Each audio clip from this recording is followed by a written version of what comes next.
Alright, I think we're going. It's propped up on my rag and we're mostly visible. So, we've made this pretty safe.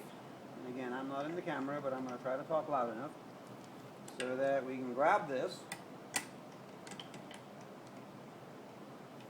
It's going to be a tight fit, so let's finagle it in a little bit.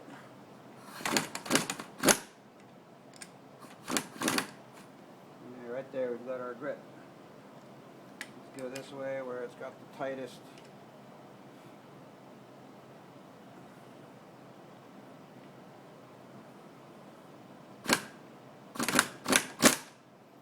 Alright, so now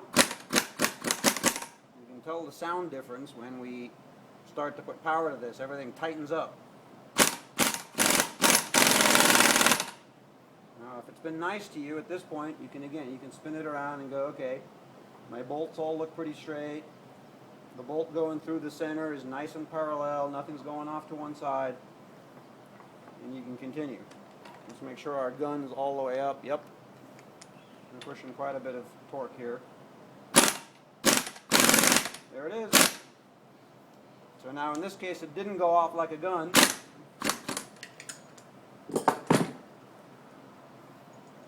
Instead, it just slipped off nicely until it backed up into the washer from the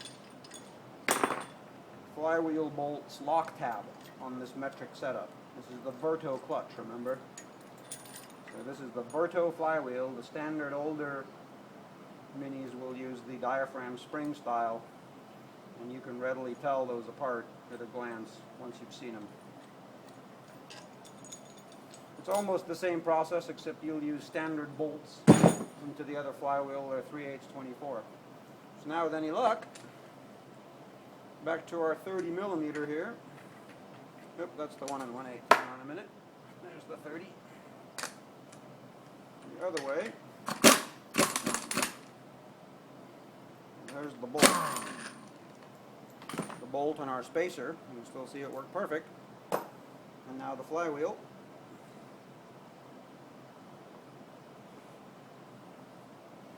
Let's make sure our little keyway. Sometimes if the little slotted U-groove that holds it, well, let's see, maybe a little bit of prying here.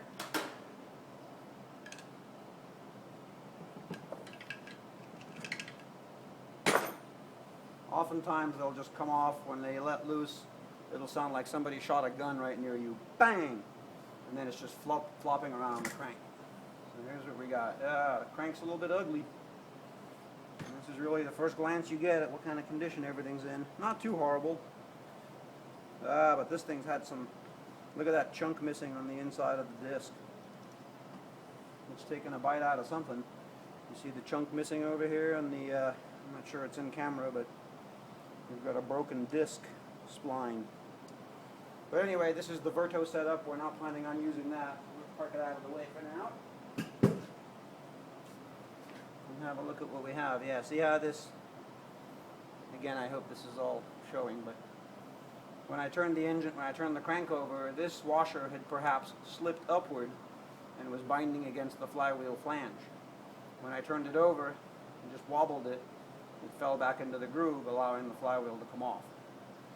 The book says to put it at top dead center for number 1, and sure enough, we got top dead center at number 1 and 4, and that points that slot upward.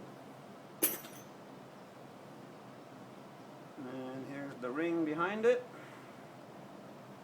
And finally the primary gear, but we're not going to pull the gear out until we pull the housing, because we don't want to have to rip it through the seal. Alright, so now there's some lock tabs here. We're just going to zip this off, knock the housing off, and we should be ready to get the back end, see the drop set, and be ready to pull the engine off the gearbox. I've got very dirty hands now, but here we go. You can see that there's been some kind of little bit of cold welding going on here on the, hard to point to, but right there. From the flywheel perhaps not being installed perfectly well. We'll see what the rest of the crank looks like and decide if that's something we can live with or not. But anyway, there's taking off the flywheel with just a few basic tools, and which you can make work.